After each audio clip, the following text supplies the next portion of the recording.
Good afternoon and welcome to our UB Alumni Webinar Wednesday series.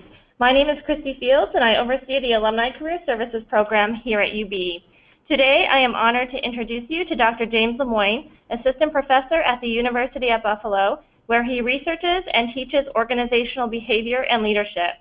James received his PhD from the Scheller College at Georgia Tech, where he began his specialization in leadership studies. He has authored one book, Business Defined, as well as articles in top management journals like Harvard Business Review, the Journal of Applied Psychology, and Leadership Quarterly. Before returning to academia, he has been both an entrepreneur and corporate executive, working for companies such as AT&T and the Schwan Food Company. Dr. Lemoine has won several awards for his research and teaching, including the Best Dissertation-Based Paper Award for the Organizational Behavior Division of the Academy of Management and the Frederick Jablin Award for Impactful Leadership Research from the International Leadership Association. He also serves on the board of directors for the Greenleaf Center for Servant Leadership, an international organization dedicated to fostering positive and effective organizational management. I am aware that some of you have already submitted some questions, and we will leave some time at the end of today's webinar for Q&A with our presenter. If you do have any additional questions during the webinar, please submit them through the chat question box on the bottom of your screen. With that said, it's my pleasure to turn it over to Dr. James Lemoine. Okay, well, thank you all for joining. That was a very nice and formal introduction. Thank you. I appreciate all of you coming. I was a little bit humbled and flattered by the number of people who signed up for this. Thank you for giving me 45 minutes to an hour of your lunch break during what is for many of us a very, very busy time of year. I'll try to make sure you get your time's worth out of it. I'll do my best. One thing I got to say in advance, I've done a lot of speeches and presentations on servant leadership all over the country, but I've never done one quite like this. Usually, I do them to live groups, so I've never done a webinar before. So when I do it with a group, I can have some audience interaction, we can have a debate, we can share definitions of leadership, even start with a little activity. I can't do anything like this. One thing I really love to do is do like awkward silences in my presentation to kind of watch the audience think, and I can't see you. I have no clue. I have no clue what's going on in your heads or how you respond to anything I'm saying, so this is a different context for me, so forgive me if I'm a little rough around the edges. I'm trying to think of it. My first job out of high school, actually, I was a radio disc jockey. I was on the radio in Louisiana, where I'm from. And I'm trying to think of this kind of like this. I'm broadcasting out. I can't see any feedback or hear any feedback, but if I get too much into it, if I start talking really fast, or if I say at one point, we'll be right back after these messages, please just forgive that. And you see, I don't even know if you laughed at that. This is so awkward for me. So before I get started, just a little bit about myself, and I didn't realize there would be such a great introduction, so I'll just run through this really quick. My name is Jim. I am a professor here at the School of Management. I'm in the Department of Organizations and Human Resources, and that's what I focus on, really, is the leadership stuff. Maybe more important for you guys, I'm not just someone who went straight through and just sits in my office. Before this, I've got 12 years of experience as a manager, an entrepreneur, and consultant with a few different companies, some of which Christy just mentioned. So I've been there and I've tried the servant leadership stuff out in the real world, and I will talk to you a little bit about that. She talked about what I've written and what I've done, so I won't get into that. But again, thank you for joining me. I've been told I am to speak to you today about servant leadership, and that is a hot concept. When I tell people that I'm a researcher who focuses on things like motivation and creativity and innovation and feedback and servant leadership, they stop me as soon as I say servant leadership. I want to hear more about that. I've been reading a lot about that. I want to know about that. It's a hot topic. The Washington Post calls it a path to high performance. Inc. magazine says that it will lead you to success. Harvard Business School says it's so great. Why don't we have more of these servant leaders out there? And my favorite and most recent example, the New York Times published an op-ed by Howard Schultz of Starbucks back in August, basically saying that we need a servant leader to be our next president of the United States. And he was complaining that none of the candidates he saw really lived up to that high bar. We know we like servant leadership. We know it sounds interesting. A lot of people want to do it. So what is it? That's really a good place to start, right? So I went through all of these articles that I just showed you and a bunch more to find where they said what servant leadership actually is, and I'm going to put it up on the screen right now. Now your screen's still black because none of them actually say what servant leadership is. All those articles I just showed you and many more, they talk about how wonderful it is, they talk about how great it is for performance, they talk about how everybody should be one, but I've noticed that they very rarely ever say anything about what does a servant leader actually do? Who is a servant leader? What does this thing even mean? So I took a step back and I said, okay, maybe if we can't define servant leadership, we can just get to leadership. So I'm going to click my button here and show you on the screen what the consensus definition of leadership is.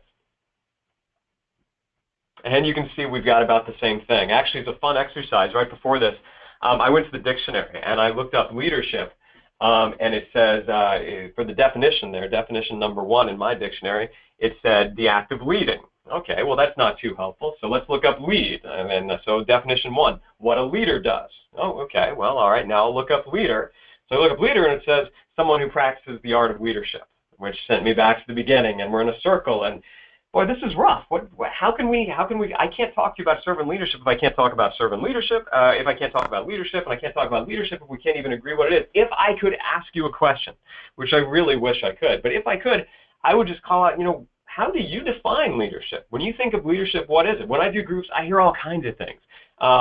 One time I had somebody in a cowboy hat stand up and said, leadership is getting people to do what I tell them to do. All right, well, that's a definition. Other people say it's about motivating and inspiring. Other people say it's about being a good person. Other people say it's about accomplishing goals. Other people say it's all these things. What is it? These are opinions. Everyone has an opinion. So I thought it might be good to start this webinar by actually getting back to the roots and going back in time a little bit. And I want to tell you a little bit about what academia has said, what people who are paid good money to just think about leadership all day say it is, what people, what professors define it as, what the academic press thinks of it, and some of this is going to make you laugh, and that's fine too. The very first theory of leadership that I'm aware of was called the great man theory of leadership, or charismatic authority. It was invented by a guy named Max Weber back at the turn of the 20th century. And it basically went like this. The leader is an extraordinary person set apart from normal men, endowed with specifically exceptional powers or qualities. So basically Max's argument was leaders are born, not made. It's completely nature, not nurture, and only 1 in 1,000 people could ever really be a leader, because you've got to have this natural charisma that draws people to you, that makes you very popular, that gives you a form of referent power over them, where they want to be by your side, and either you've got it or you don't. Now, I don't know about you. I find that definition kind of depressing, and I don't think that leadership is just born, not made. I think you can have leadership trainings. I think you can get better at it, and some of the contemporaries in the early and 20th century would also agree with that. This is a picture of General Dwight Eisenhower. I have lots of fun putting this one up on the board and asking my students who it is. My undergrads, that is. Some of them do struggle with this. This is General Eisenhower, who basically won World War II in the Atlantic Theater. President of the United States, built the interstate system, and was really known, something I love to bring up to my students, for his bipartisanship, for his ability to work across the aisle. He was also the very first general in United States history who ate meals with the enlisted men. He didn't go to the officer's tent. He didn't just stay in his general's tent and eat the really good stuff. He always went and ate with the men who'd been drafted, because he wanted to listen to them and learn from them and try to motivate them if he could. First general to ever do that. Pretty effective president of the United States, and he was asked once what his definition of leadership was, and I liked it a lot. He said that leadership is the art of getting somebody to do what you want them to do because they want to do it. I'll say that again because I really like it. Leadership is the art of getting people to do what you want them to do because they want to do it. And this actually motivated some scholars to dig a little bit deeper into leadership, especially at a school called The Ohio State University, where they developed a model in the 50s called the Ohio State Model because, well, they weren't too creative with their names. And they said that all of leadership boils down into 2 categories, consideration and initiating structure. They looked at factories and foremen for months, years, just trying to figure out everything that the foreman did that could enhance job performance, and they were able to put them all into one of these 2 buckets. Consideration included things like treating people well, building relationships, looking out for others, being accessible and open, just basically building good, strong relationships with your employees. Initiating structure included things more goal-oriented, like maintaining standards, setting and communicating goals, applying discipline, laying out rules and procedures, basically making sure that things happened. this was a little more promising of a model of leadership. Okay, you be nice to people and you get things done, but it was really broad, and there's so much here, and what really is central to leadership. So, there's not a whole lot practical that we can take away from this, except I will tell you that while you might think that consideration leads people to be happier at work, and initiating structure would lead people to work more effectively, they actually both are related to job satisfaction, and they both are related to job performance, so the best managers would use both. But, again, not very specific. Fast forward about 20 years, and some scholars said, well, leadership isn't really about doing things, it's about a relationship. Okay, that makes sense. And out of this theory of leader-member exchange arose, which basically says that what makes a leader is the relationships that he or she has with his or her followers, and more positive relationships are better. And if you're nodding your head or laughing a little that it took leadership scholars 40 years to come up with this, I totally understand. Really, and I'm embarrassed to say this, the big takeaway from this theory that rocked the academic world was the idea that maybe leaders don't treat all followers the same, or maybe they have different quality relationships with different employees. Maybe they have better relationships with their best employees and worse relationships with their not-so-good employees, which I hope is obvious to everybody on the phone, but believe it or not, this was a breakthrough in academia in the 1970s, keeping in mind that, most professors haven't been managers before, so they haven't experienced this. The assumption was, oh, of course they have the exact same relationship with all of their employees, but that's not the way it works. Okay, so we're making progress again, but still, we haven't really gotten specific. What is leadership? What do leaders do? In 1978, James McGregor Burns wrote a book called Leadership. Now, he's a political scientist, and this book is phenomenal. I would highly recommend it to anybody on this call if you can find a copy of James McGregor Burns' Leadership, in which he proposed a theory of what he called transformational leadership, in which leaders transform their employees into better people, into employees who care. And a few years later, in 1985, a business professor named Bernie Bass took it and developed a version of charismatic transformational leadership, as he called it, that was appropriate for business and organizations and institutions. It had 4 components. One was being a charismatic role model of the ideal employee. Bass was very much influenced by the great man theory. Challenging employees to come up with new ideas, new solutions to old problems, not just keep it on doing the same thing again and again. Developing employees, giving them the skills they need for their jobs, and then motivating them to care about the company. And now I think we're getting a little warmer. This is sounding good. These are, we're still not too specific, but these are some things that sound to me like the kinds of things a leader does. However, this paradigm has also been the function of some criticism as well, and it comes around to issues of, excuse me. See, normally I'd pause and have conversations and stuff like that, so I'm not used to talking straight like this. This paradigm has been subjected to questions about morality and ethics. And I put it to you this way by posing a question. I looked at the attendee list, and I see that the vast majority of you are from for-profit companies. So here's a question to consider. What is the purpose of a business? Answer that for me in your head right now, since I can't hear you. What is the purpose of a business? Why does a business exist? First and foremost, in one sentence or less, what's a business for? What does it do? There's been a lot of thought about this. There's been a lot of debate. Perhaps the most famous viewpoint on the purpose of a business comes to us from the economist Milton Friedman, who wrote a famous essay in 1969 in the New York Times Magazine, in which he argued against corporate social responsibility. What? Argued against it? Yeah, no, that's what he did, because in the late 1960s, there was a lot of emphasis, as there is now, on responsible organizations and institutions, and that bothered him. That fundamentally bothered him as an economist. He wrote that there's one and only one social responsibility of business, and that's to use its resources and engage in activities designed to increase profits, so long as it stays within the rules of the game, engages in open and free competition without deception or fraud. He was very bothered by the idea of organizations doing extra for customers, for employees, for their communities, for the environment, for diversity concerns, any of that stuff.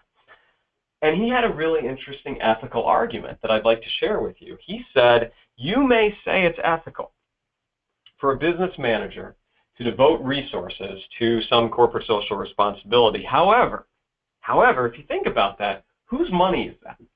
That money belongs to the owners of the business. We'll call them the shareholders, the stockholders. That is their money. And you are spending their money on a cause that's important to you. Was his argument. He argued it's unethical. He said, he used the word, it is stealing. For a business manager to take a company's money and use it for corporate social responsibility, he said, if the owners want to do that with their money, with their profits, with their dividends, that's great. Good for them, more power to them. But it is unethical for a business manager to take their money without their consent and put it towards corporate social responsibility. And agree with it or not, you have to admit it's a pretty good argument. And it was tremendously influential. And you still see Friedman all the time quoted in The Economist and the Wall Street Journal, many other magazines, obviously a very, very influential economist, but not without his detractors.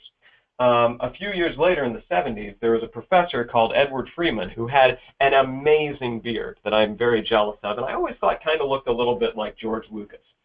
And he said that Milton Friedman was way off. If you just look at financiers and finance, you'll miss what makes capitalism tick. You have to look at the value for all stakeholders. Originally, Ed Friedman said, stakeholders, they're valuable in and of themselves. I mean, it's one thing to make profits, but a business should be taking care of its customers. A business should be taking care of its employees. A business should be taking care of its communities. He originally argued that's part of the purpose of a business too. Later, he followed that up in the early 80s, and he said not only are those stakeholders valuable in and of themselves, but taking care of them would actually be the path to the highest profit.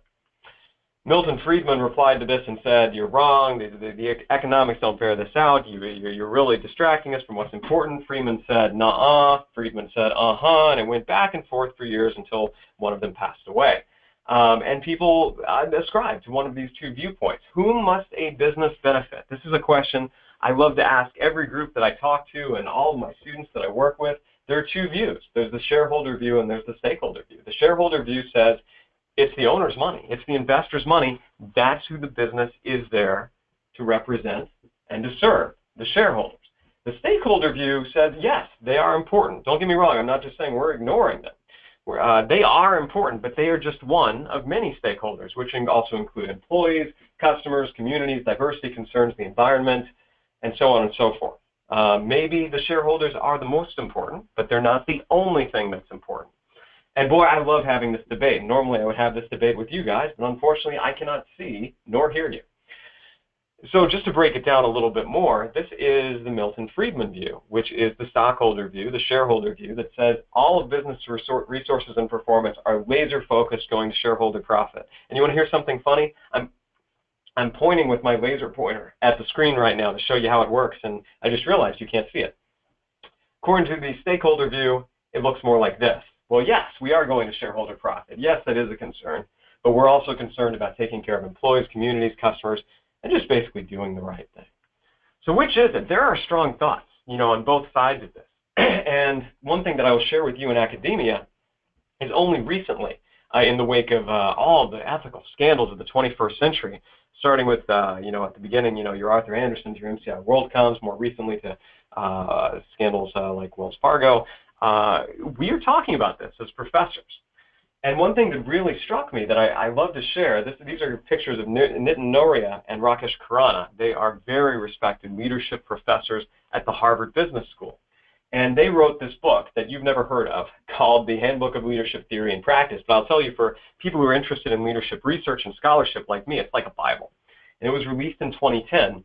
And they surprised a lot of people because they wrote in the first chapter, on the first page, in the very first paragraph, they were coming after business professors. They said, we are teaching the wrong things. They said, what kinds of leaders are business schools developing that have caused so much harm for so many? Are these institutions developing leaders who have the competence and character necessary to lead the web of complex institutions that have become so vital to the collective health of modern societies? They said that basically this emphasis on goal-focused leadership, this emphasis on transformational, charismatic leadership, without thinking about ethical concerns, without thinking about the ramifications on the employees, was bad for society, and we needed to step away from it. And there are debates about that going on right now at academic conferences, and there are debates about that going on right now in boardrooms as well. Now, it was at this point, as I was putting the PowerPoint together for today's webinar, that I realized that this was supposed to be about servant leadership. And I've gone way down a tangent, and I haven't even mentioned the term servant leadership by my count, at least 10 minutes. So, I probably had some people hang up on me. Some of you are wondering, where the hell is he going with this? And yes, I do really wish I had some ice cream. So let me refocus a bit, and let me try to get back to servant leadership for a second by telling you a little bit about a man with a stellar mustache. Honestly, some of the best facial hair I've ever seen. That's the second time today I've mentioned facial hair. Maybe I do that when I can't see my audience. This is a picture of Joshua Lewis Chamberlain. He was an officer for the Union in the United States Civil War back in the 1860s. And he is widely credited as a tremendously important figure, up there, frankly, with Grant and Lee and Sherman, as far as how important they were to the general outcome of the war, although he was never a general. I want to tell you a little bit about the situation he was in. It was July 2nd. It was 1863. It was the morning of the Battle of Gettysburg. So at this point, the Union, the North, has been doing really poorly, and the Confederates are pushing north. That's why we're going to have a battle in Gettysburg, Pennsylvania, instead of, say, in Southern Territory. Chamberlain was the commander of the 20th Maine. He was from Maine. He had volunteered to serve as the Civil War stretched on. He had started with over 1,600 men, and I'm not being gender biased, they were men, but they were down to just under 300 because of attrition, because of casualties, but mostly because of abandonment and because of stress, because the war was not going well. Because they'd fallen so far, they'd done so poorly, this was generally considered one of the weaker links in the Union Army. He begged for reinforcements. He knew a big battle was coming, and he was managing a very important flank for the Union in this upcoming battle, and so they sent him some reinforcements. They sent him 120 mutinous men from the 2nd Maine. An interesting thing here, the 2nd Maine had originally been much bigger than this, and almost all of the men on the 2nd Maine had signed 2-year contracts to serve. Well, the 2 years were up, and the 120 men who were left were the ones who had signed 3-year contracts, but they didn't remember signing 3-year contracts, and they saw all of their friends, all of their fellow soldiers had just been discharged and got to go home to their families, and they wanted to do that too.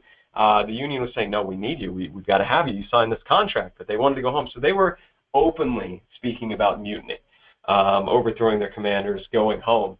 These were the reinforcements that the Union sent to Joshua Chamberlain. And they told him, you got to use these. This is all we've got for you. You've got the right to shoot them if they disobey you. What do you do? What do you say in this position?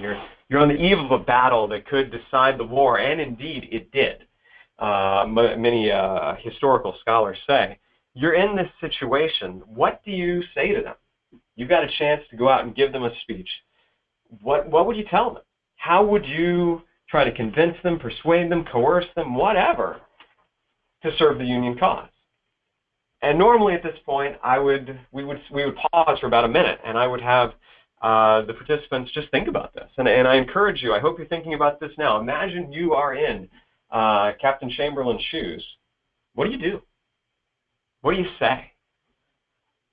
When I ask that, sometimes people say, well, actually the most common answer, I'll tell you, especially in my classes, is we'll just tell them that second to last bullet there. We need you to fight for us. I can shoot you if you don't, so if you fight for us, you've got a chance to live. That sounds pretty motivating to me. Pretty straightforward transactional leadership there, right?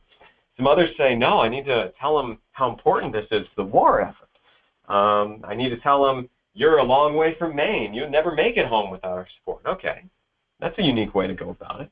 How would you do it, honestly? It's hard to imagine these conditions, right, with so much riding on your shoulders. Well, we do have bits and pieces of the speech that Chamberlain did give. I mean, obviously there weren't recordings or anything like that back in the 1860s. But thanks to diaries and journals, we've been able to piece together a lot of the speech. And it wasn't a long speech. Apparently, it was fairly brief. And I've got what we know of it right here in front of me, and I'd like to read it to you now. He gathered the 120 mutinous men around him, and he said this: I've been told that if you don't come with me and serve in this Union Army, I can shoot you. He led with that. Well, I'm not going to do that. Not to good Maine men. But I want you to know we're down below half strength. The Confederates are coming, and we need you, no doubt about that. Many of us came, many of us served, and many of us died here. because it was the right thing to do. We're an army going out to set other men free.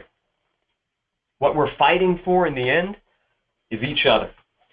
We don't know the future and we can't plan for it much, but the cause for which we fight is higher. Our thought is wider. That thought is our power. I think if we lose this fight, the war will be over. We'll lose the whole damn war. If you choose to come with us, I'll be personally grateful. We do know for a fact that's how he ended the speech. If you choose to come with us, I'll be personally grateful. I can't speak for you, but never in a million years would I have come up with some of the words that he spoke that day. Any Civil War buffs like me or historians out there know what happened next. All 120 of the men volunteered to stay on. All talk of mutiny was gone. They had to defend Little Round Top. They ran out of ammunition. He called the bayonet charge that effectively turned the tide of the Civil War. He successfully defended it with his 386 men, captured almost 400 Confederate prisoners. Think about that, captured, not even shot, captured almost as many people as he had, and historians do agree that this was the turning point of the war for the Union. So why am I telling you this story? What does this have to do with anything? Because I really think this is a phenomenal example of servant leadership in action. I always think about it when I try to think of what is servant leadership. First up, he didn't coerce. He could have. I know there are a lot of high-level managers on this call right now. And I know that you have the power to coerce. You have the power to punish. Because of your title, you can make people do what you want because you're the boss. And that's fine. And sometimes I do believe that's called for. But in this case, Chamberlain didn't coerce. He persuaded them. He persuaded the men that the cause they were involved in was something noble, that it was something worth doing, that it was something they would be proud to be a part of. He persuaded them that together they had a better future than if they had moved apart, if they came together to fight for this goal. He respected them. He said that right at the beginning. They told me I could shoot you. I'm not going to do that. Not to good Maine men, but I want to help you. I want to help you. And he told them, we need you to help others. He turned the tide of a war. Literally, this man changed the course of our nation through that speech. That was a pivotal moment in our nation's history. And this, to me, everything I just said, that's servant leadership. I freely tell you, when I go to some organizations, they are kind of hostile to this concept of servant leadership, and it's possible that some of you on the call are hostile as well. I went to one organization right here in Buffalo, and I started talking about it, and one gentleman raised his hand, and I said, I'm here for a business lesson. I don't want to go to church. Okay, so that's where you've heard about servant leadership before. That's fine. I've had other people tell me, servant leadership sounds really nice, but it's just warm and fuzzy. You know, all this caring for each other and helping people and doing whatever your employees want and doing what they need, putting them before profit, that's too warm and fuzzy. That's not going to work in my organization. I've heard that an awful lot of times. And I think these are good points, and these are points worth listening to. But I do think that they have a misunderstanding of what servant leadership is, and that's reasonable because we have so much trouble defining it, right? Servant leadership is not the Care Bear style of leadership, and if it is, that's a mean Care Bear. Robert Greenleaf, who came up with the concept of servant leadership, often wrote that sometimes the servant leader has to be hard, demanding, press for more, push people beyond their limits. Do not say, do it tomorrow, it'll be easier. Say, do it today. But all we really hear about is the warm and fuzzy stuff, and I personally believe that servant leadership is about a lot more than that. And the people who write about it a lot would agree with that as well. An exercise a thought exercise I like to do with groups is to challenge them. Think about this. Google. If you want to know something, you go to Google. And it ranks listings based on how often people click on things. So if you Google great leaders, that term, great leader, what 4 names pop up again and again and again? Can you guess? Because there are, you get a few Churchills.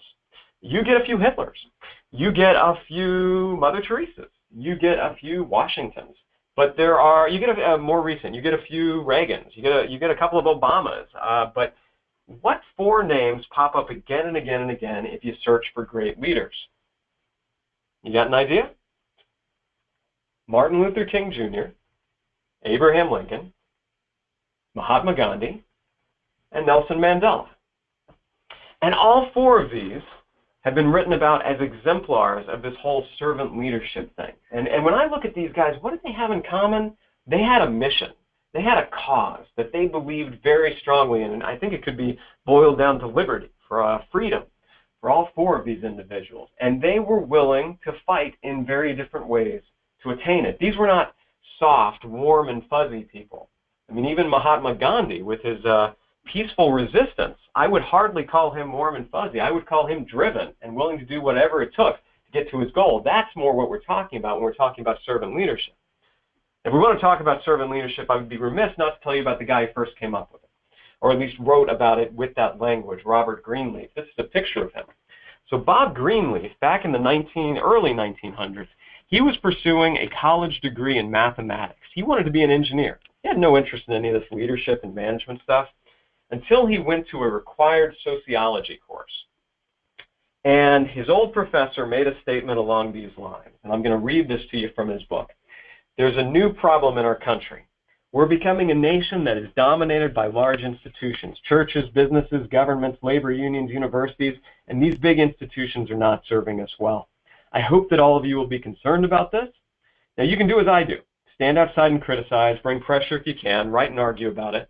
All of this may do some good, but nothing of substance will happen unless there are people inside these institutions who are able to and want to lead them into better performance for both themselves and for the public good. Some of you ought to make careers inside these big institutions and become a force for good from the inside. I love that speech. This is a speech that was written 100 years ago. You know what? I give this speech to my students on the last day of class, and they think it was written today because it's still appropriate. Bob Greenleaf was really moved by that speech, and he said, this is what I want to do with my life. I don't want to be, but I'm about to graduate. I can't change my major. So he graduated with a degree in mathematics, and he looked for the largest company in the world where he could have the most opportunity to work with and help people, and he found that in AT&T. The American Telephone and Telegraph Company had the most employees in the world, and the only opening they had back then was for a post-hole digger, a menial common laborer. With his brand new degree in mathematics, he took it because it was that important to him to be a part of this company. A few months later, he was promoted out of there into management training. A few months later, he was promoted into another management role, and he worked his way up through the company, finally landing in the position of Director of Management Training, their first one, where he stayed for many years. And he had such a neat approach to his job as a management trainer. I know some of you are leadership and management trainers, so you'll really appreciate this. He would take his first group and he would train them on, okay, this is what a manager does, you do this and this and this, and this is what effective leadership is. And then for the next 6 months, he'd just watch them. He'd watch what they did, he'd watch what they didn't do, he'd watch how their employees related to them, he'd watch how their employees worked hard or had effort or were engaged or weren't, and he would take notes and he'd look, okay, that worked, that didn't, they didn't do that, that didn't work, now I've got another group. And I've got to train them on management leadership. So I'm going to take what I had before and I'm going to tweak it based on what I saw for the last 6 months. So now I'm going to tell you management leadership is this, this, this, and this. And then I'm going to watch this group for 6 months and the same thing. And he repeated this process, ladies and gentlemen, for decades.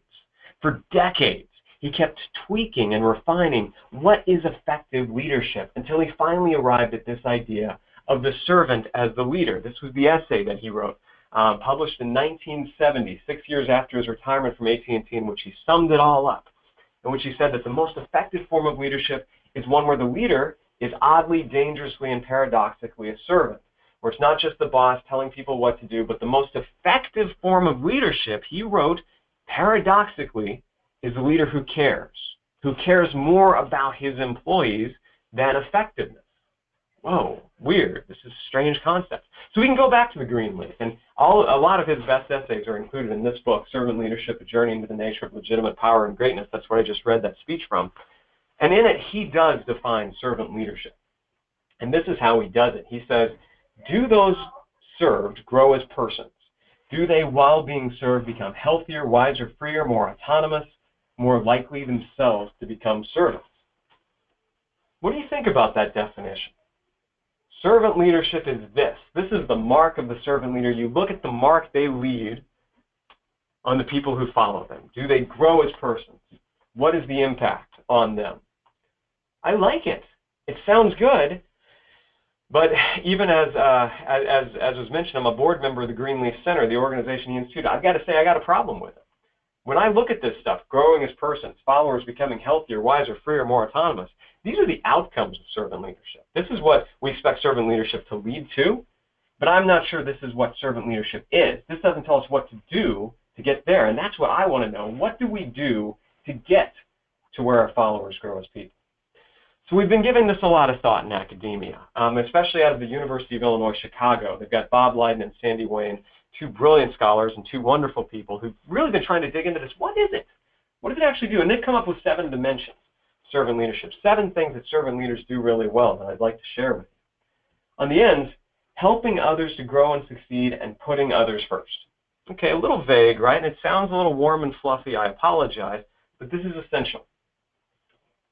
Do your employees believe you will go to bat for them? Do your employees believe you are putting them first? Are your career goals more important? Are their career goals more important to you? Do you look at it, well, I got to look out for myself, that's reasonable, or do you look at it as if they succeed, I succeed? Are you helping them to grow and succeed? Are you developing them? Are you delegating? Are you mentoring?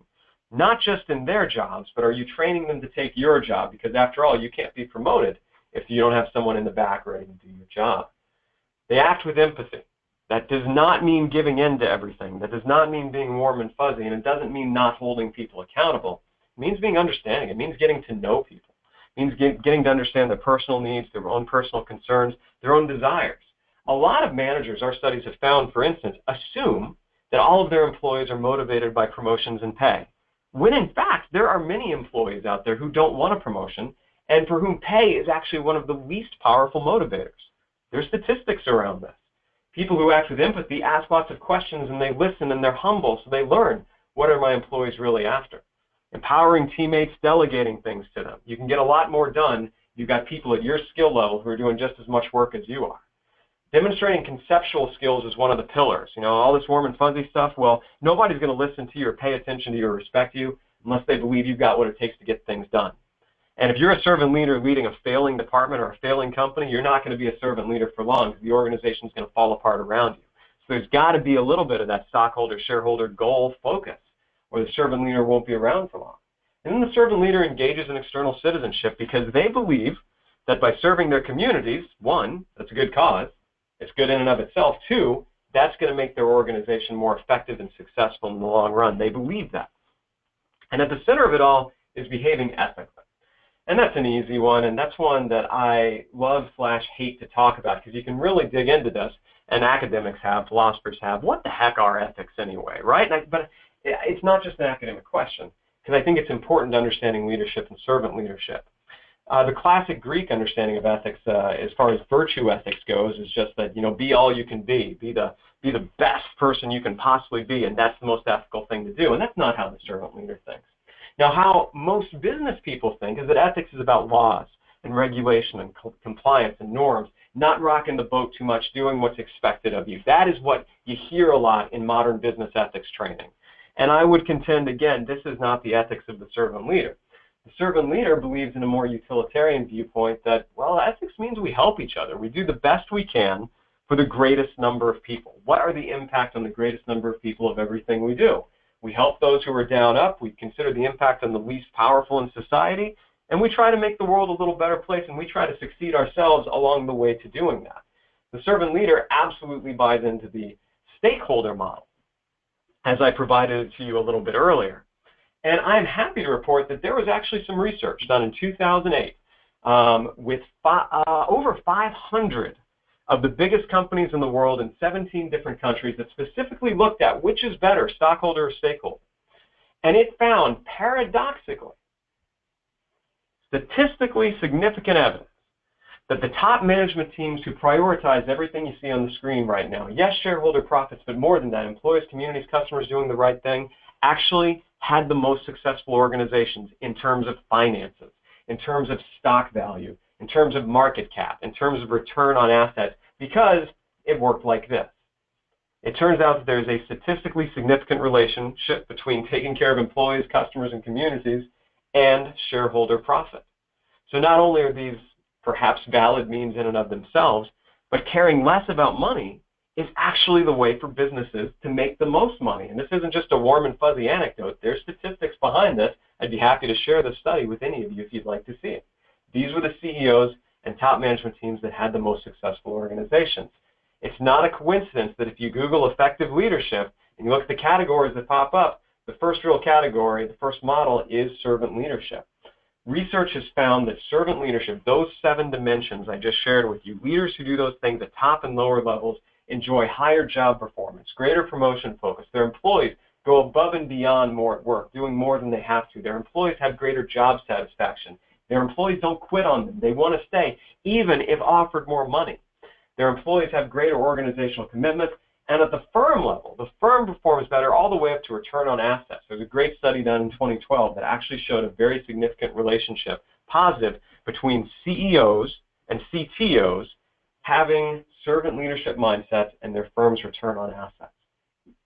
What else? Well, there's a lot of research out there that says that employees who are led by servant leaders experience a great deal of trust. My own research, which I'm always really happy to share, I found that employees who have servant leaders are motivated to cooperate with one another for the good of the company because they see that's exactly what their servant leaders do. I also found, and I think this is really important in the modern context, that they're more resilient. They're hopeful and optimistic, but if something bad happens, they are very resilient to that. They can bounce back and they can adapt. They can change. They can be creative and move forward even when the industrial environment changes or company internal environment changes completely around them. And then finally, my own, one of my most attractive findings was that servant leaders are role models such that if you've got a first-line, entry-level servant leader manager, their employees who are not in management roles, who are not in leadership roles, will start acting like them. They will become servant leaders. They will start training and developing others, their coworkers. They will start putting others first, and that trickles down to the customer service as well. I used to work at a trucking company. I'm not saying that this is an easy solution or a one-size-fits-all solution or that it works right away. Trucking companies, they're very unique. I was reading a lot about servant leadership, and I was trying to be more of a servant leader. When I first started managing this trucking company, I had about 20 employees, and I'll never forget 3 weeks in, my employees came to me, and they staged what they called an intervention. They said, Jim, we like you. We can tell that you like us and you're trying to help us, but you're not acting like a boss. They told me this. They said, you're not acting like a leader. I asked them, what are you talking about? They said, well, you're not making decisions. You're just asking us what we think, and you're not staying in the office and doing your leader role. You're driving around with us on our sales routes and doing things like that. You need to spend more time in the office being the boss. They told me this. They said they loved it, but they were worried about me because they thought I wasn't doing what a manager was supposed to do. I said, well, okay, if you think so, and I'm taking let's see what happens. I will tell you that at the end of the year, and I credit this to a great team, and I credit this to servant leadership, we were the #1 sales growth district out of the over 500 in the entire company at the end of the year. And I really credit that to my team, and I credit that to servant leadership, and I noticed that when we all got promoted, I was promoted to be a district manager, and they were promoted to run their own districts, or their own sales centers, they were using servant leadership too. It took a while, but it did work. And this kind of gets into something about gender that I want to bring up. This was another finding from my research. There is what is called the think leader, think male gap, where because of stereotypes, because of TV we've seen, because the President of the United States has always been a guy, we tend to think of men as being more leader-like. My hypothesis was servant leadership would reverse that because if you think about caring and developing people and caring about the community, these are things that we actually associate more with female stereotypes than with male stereotypes. And that's actually exactly what I found. So if I could translate this for you, one of my major findings was often when a woman engages in effective leadership, there is unfortunately a subconscious bias in most people's minds, men and women alike, where they think, oh, that's more like a man thing. Sheryl Sandberg wrote about this. Little girls are called bossy while little boys are called leaders. There's things like that, right? But when a woman engages in servant leadership, it kind of bridges that gap because people think, yeah, that works. That's consistent with the stereotypes that we have about women. I'm not saying these stereotypes are a good thing. I'm not saying we shouldn't try to get rid of any stereotypes about gender, but I'm saying that servant leadership kind of overcomes them. And women actually have an advantage, whereas men usually have the advantage in perceived effectiveness when it comes to servant leadership. So what's the big takeaway? Because I'm going over time here, and I apologize. Our research so far has demonstrated that servant leadership is a particularly effective form above and beyond more traditional goal-focused stuff, the stuff we teach in MBAs or ethically neutral models. Strangely, or maybe not strangely, despite its lack of laser focus on goals and profitability, research, hard quantitative research indicates that it is regardless the most efficient way to achieve goals and increase profitability. And for all this, I realize I still haven't told you what it is. I've given you those 7 dimensions, but I haven't told you exactly what it is. So I'm struggling with this, but here's what I came up with. Servant leadership is humble, ethical, and relationship-based influence behaviors oriented towards continuous and meaningful improvement for all stakeholders. And that all stakeholders is, I think, the most important part. Because yes, profit is a part of that. Yes, goals and mission, they absolutely have to be a part of that, but we all have to care about more than that. And if we do, that's going to lead to more profit down the line.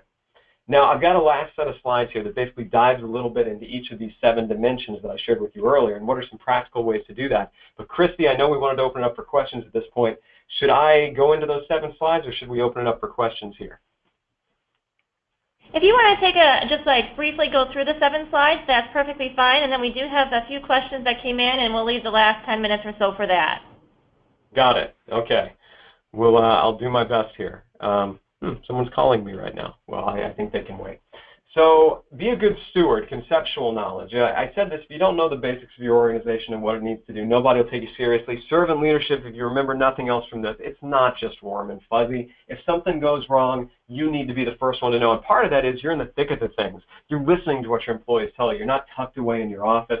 You are holding people accountable. The definition of accountability is a shared expectation that we will all do what we say we will do. Servant leadership doesn't just mean being nice and letting people get away with things. It means holding them to the fire, because if you've got someone who is holding back the company, he's holding back everyone in the company, and you need to hold them to the fire for that. Putting others first, that is easier said than done. I tell you, I work with an organization that prides itself on being a servant leadership organization, but they got the lowest scores on this because their employees said they talked the talk but didn't walk the walk. You want your employees to put the company first. You want them to put each other first. They're only going to do that if you set the example, obviously. And a lot of us are accidental hypocrites, and I certainly have been throughout my career. This means prioritizing their needs. It means being flexible, not all the time, but as reasonable and appropriate, schedule needs and personal problems. And even adjusting team goals as people come to you and say, the environment's changed, the industry's changed, our resources have changed. Maybe we need to listen and rethink some of these things. Helping others grow and succeed. It's been said, and I think I agree, arguably the most important thing you can do as a leader is make sure your people have all the knowledge and skills they need to succeed, not just in the job they have now, but in the job they have tomorrow, and you know what, in life in general, because that's going to make them a better employee. It means mentoring, coaching, training, modeling, paying attention to them, taking an active interest in learning about your employees, which takes time, and it's hard to set aside time for this. It doesn't mean, though, you have to do all the mentoring and coaching. Remember, I said that people who are led by servant leaders become servant leaders themselves. So maybe there are people on your team who could mentor other people on your team who are stronger or weaker on things. When I go and do trainings on servant leadership, and they ask me to come in and do a follow-up, I said I can, but maybe it would be more cost-effective, maybe it would be better for the organization if you got your own people to do it. If you've started I could come in and do a train the trainer, but let's make some local subject matter experts on this. Empowering others. The traditional charismatic leader says, I'm the leader because I'm the best, so I should be the one doing this. And we all think this when we get into management roles. Whew, I was promoted because I'm the best. I got to take responsibility here. Perhaps if I let my employees do this, I could learn something from them. The famous servant leadership line from AT&T that really stuck with me, and I should have mentioned this earlier, was that the typical manager comes into a meeting and says, how are you doing toward your goals? What are you doing for the company today? The servant leader comes in and says, how can I help you achieve the company goals today? How can I help you? And that's a powerful opening. I have a manager who did that once, best manager I ever had. She knocked my socks off. I loved her and I worked hard for her. Even such a simple thing as telling an employee, I'd like you to take the lead on improving this, that impacts their motivation and their effort by about 15%. Just something as simple as that. I want to give you responsibility over this. You're going to take the lead on this. It has huge impact. Always stand by, of course, in case someone gets over their head, and don't blame them if they mess it up. They're trying something new for the first time, and you blame them and you treat it as punishment rather than as a learning opportunity. There's another There's another story from AT&T that an employee in the 1970s lost $100,000 with a really stupid mistake. Really, and $100,000 in the 1970s is like 20 zillion today. He went into his manager's office and said, here's my notice. I understand you're going to fire me for the stupid mistake. His manager laughed at him and said, why would I fire you? I just invested $100,000 in your training. Powerful, right? And that employee actually ended up becoming, later on, their CEO. Build strong relationships. Realize each employee is different, not just different skills, but different desires and motivations. What motivates them? Do you know? Demonstrate empathy. Open up to your employees. Do your employees know personal things about each other? That's really important for teamwork. And you prioritize one-on-one time with everybody, not just with your favorites. When possible, spend an hour doing their job with them, learning exactly what they do, what they go through. They really appreciate that. I learned that at the trucking company. You be a good citizen. Ask yourself this. How does your organization make Buffalo a better place? The community, the region? You can't answer that. Neither can your employees. And if they can't answer that, they're going to be less motivated. What will be the effect of this decision on the least powerful? Lead by example. Take a prominent role in advocating for community involvement. Finally, in being ethical, research is indicating 20 years ago, ethics were optional for organizational management. Now with social media, now with heightened concerns, now with the millennial generation in particular, they want to know that their employees are trustworthy, honest, and fair. The best employees will lead managers if they don't perceive that. I've got a student who graduated in finance, got a six-figure job working for a huge financial firm. He called me 2 weeks ago and said, I can't take this anymore. I'm not doing anything that makes the world a better place. I think I'm hurting it. I'm quitting my six-figure job, and I'm going to work for the Peace Corps for a couple of years. And that's an example. This happens. This is what they're looking for. It doesn't just mean following the rules and standard procedures. It means caring about the impacts and decisions on all stakeholders.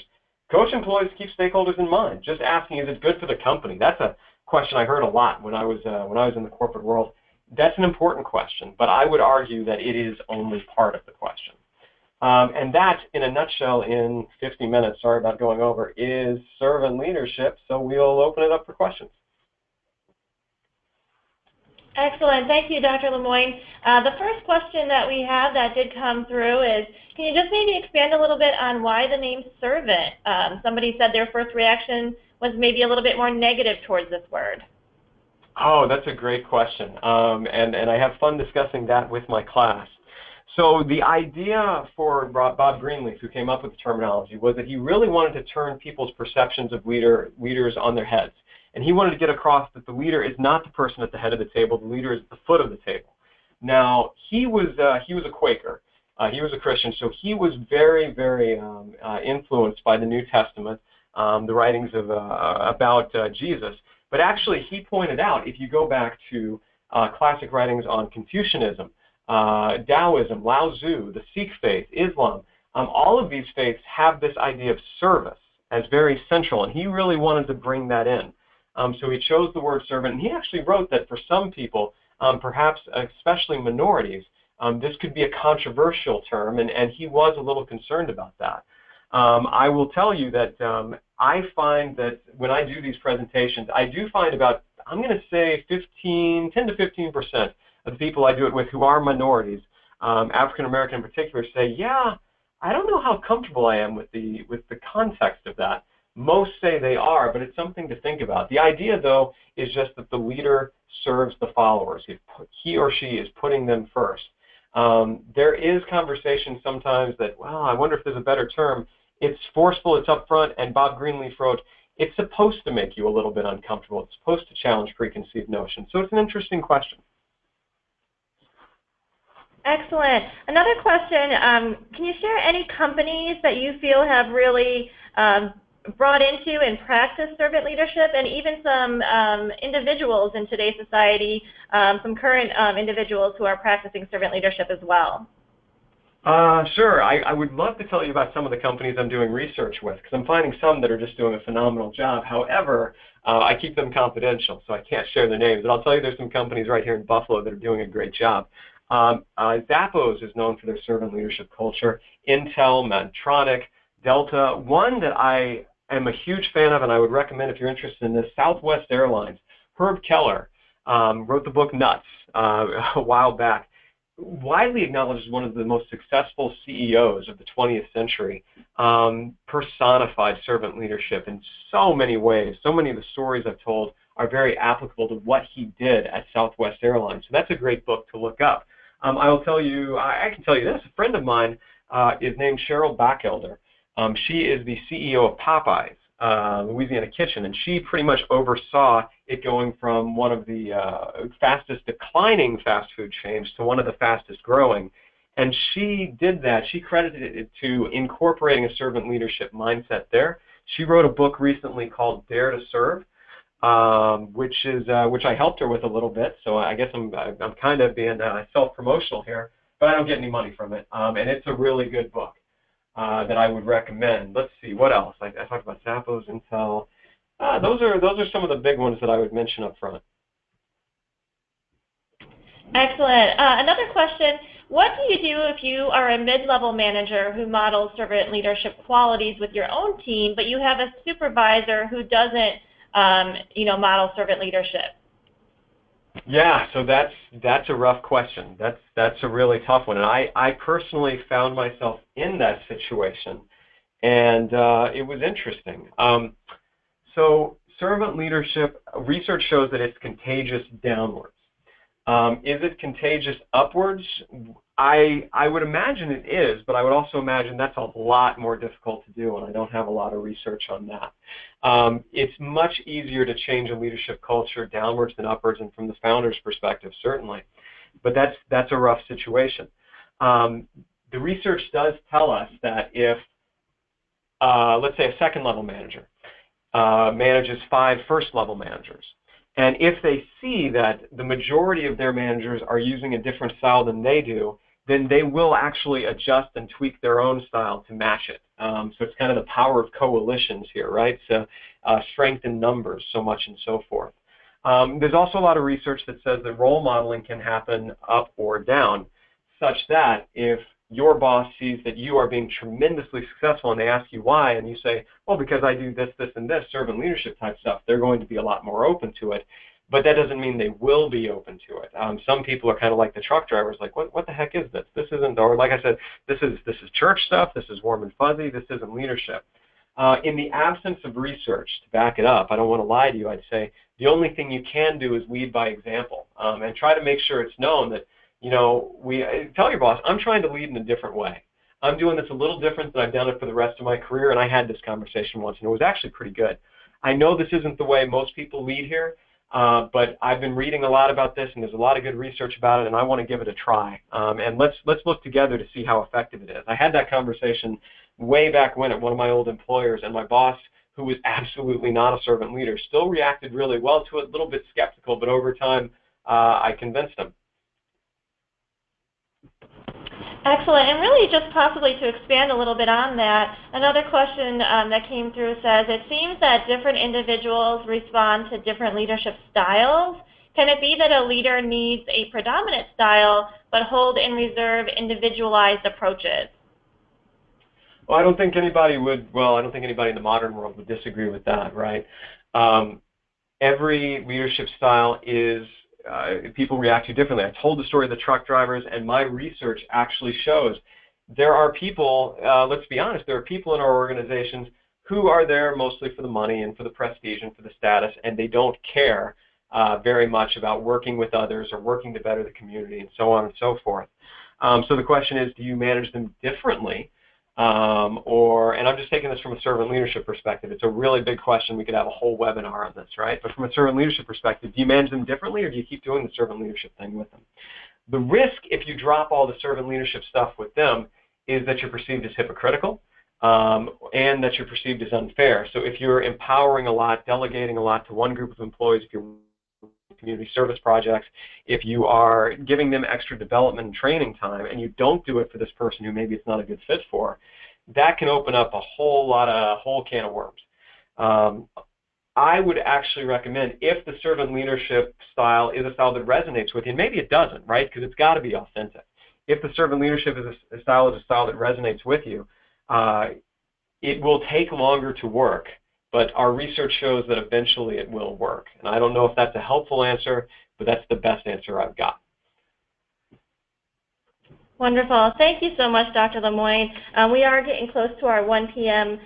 Deadline here for the webinar, so just on behalf of the UB Alumni Association and the UB School of Management, I just would like to take this time to thank Dr. James Lemoine for sharing his knowledge and expertise. We have recorded this webinar, and we will send you the link within the next 24 hours. And we also want to let you know that there is a Leadership Accelerator program for those of you on the call from the Buffalo, Western New York area. February 23rd, March 16th, March 30th, April 13th, May 18th, and June 8th. So we have a series coming up. We will share this information with you for those who are local to the area in case you would like to possibly join us for that session or for those sessions. Also want to let you know to please save the date for Wednesday, January 25th, as Mr. Ed Braca, UB alumnus and a career counselor here at UB, will be our webinar presenter. And Ed will present on using LinkedIn as a career success tool. We will share additional details and the registration link in future communication. With all of that said, just again want to thank Dr. James Lemoine for giving us time today. We hope you enjoy the rest of your day and warm holiday wishes from UB. Thank you.